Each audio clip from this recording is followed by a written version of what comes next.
Little black book, you know what time it is. I know I've been away, but I've been storing up something for you, baby.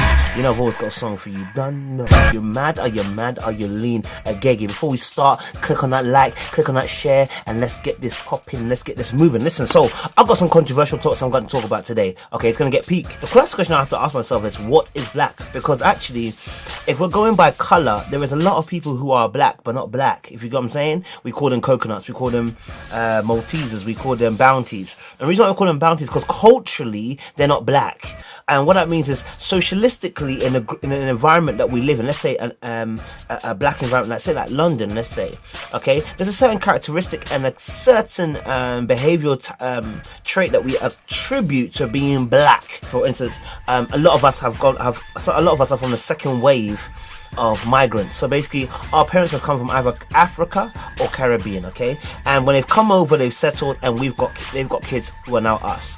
Those kids are now going through a situation where now we are British born, but we have African or Caribbean roots. And sometimes it can be very difficult to actually donate where does one come from, because if you, for instance, can't speak the native language, let's say like Ghana, Tree, then sometimes it's kind of hard because you may not identify with the Ghanaian heritage and roots, even though you come from there, your parents do anyway. So it is all dependent upon culture and socialistic rules what makes someone black, or what is blackness in a sense. What I mean, second way, I'm going to explain it again. It is migrants who've had children, the first generation of their children. Okay, cool. That second wave have experienced probably beatings. Okay, what really binds black children together is when we come together, we tell these stories about being beaten up by our parents, like beaten up. We tell stories about how if we come home late before the lights come on, we're gonna get finished. Okay, we tell stories about how you know what, my mum will kill me. Listen, and any lyric about suck your mum is an ender.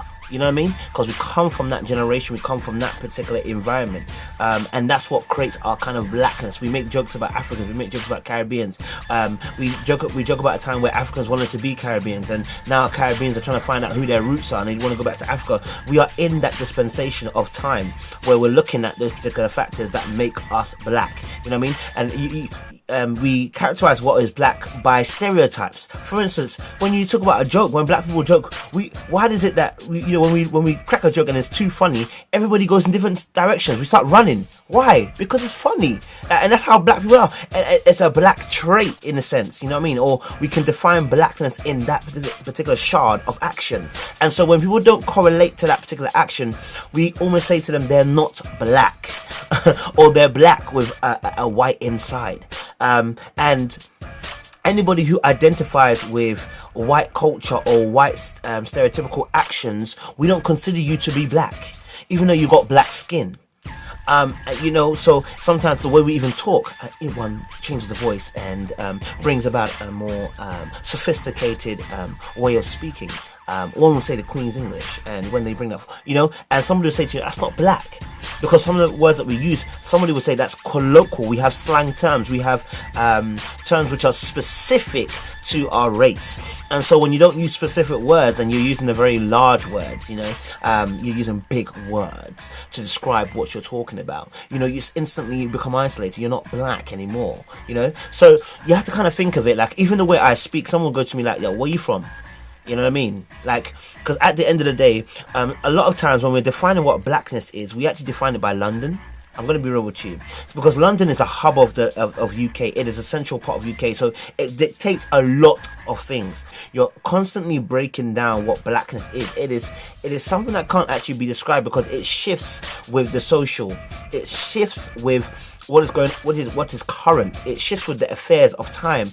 And so when someone says to me, "What are you black?" or someone says, "You're not that black." Yeah, what they're really saying is that you're not flowing with the times of the social environment. You're not flowing with the social affairs. You know what I mean? For instance, Twitter now also dictates a lot of what is blackness, because a lot of black people use Twitter, and so there's a particular language that black people use in that format. And so when you don't use those words, you don't use that particular, like for instance, memes and jokes like we're sipping on tea. Those kind of things there.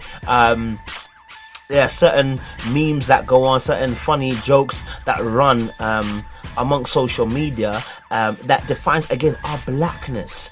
So sometimes when we're talking about people, we're talking about saying that person's not that black.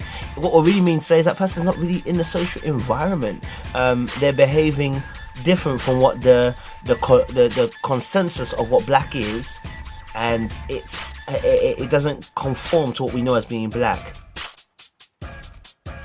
What makes someone black? It really is literally the culture of what the individual is and what's in the mind of that person.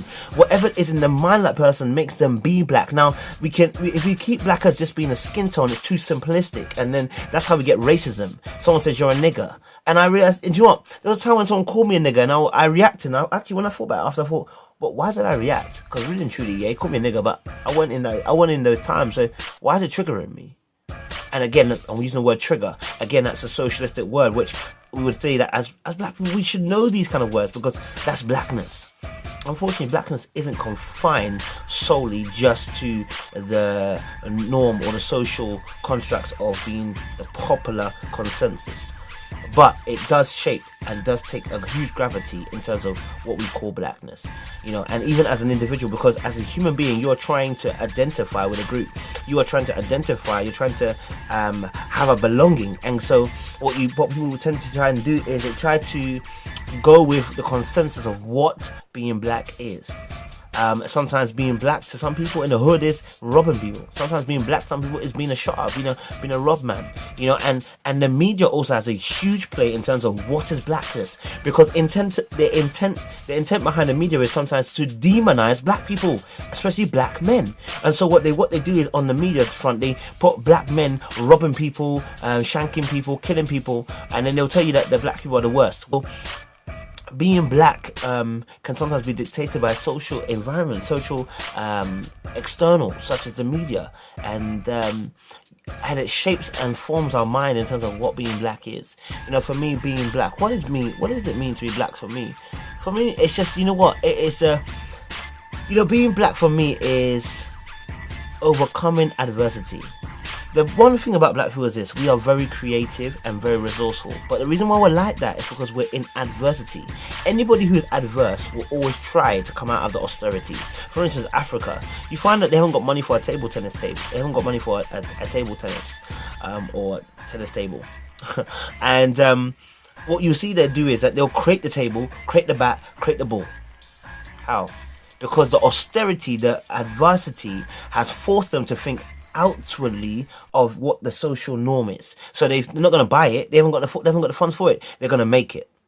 And so what you happen is with black people is that we are very creative when it comes to music, when it comes to arts, when it comes to that kind of being free and being able to express oneself. We top it, because when it comes to dancing, we top it. When it comes to music, we top it. When it comes to arts, we top it, because we express ourselves in ways which are unique, because we are in adversity.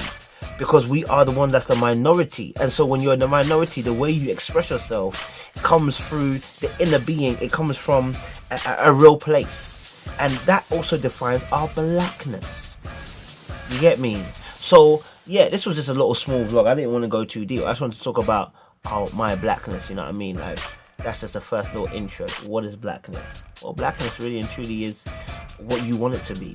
But it often is dictated and will be dictated by the social constructs and the social norms and the social environments and the social rules. So if you want to be black, you got to follow the rules. Don't know. Cheese and red. Are you mad? Are you mad? Are you lean?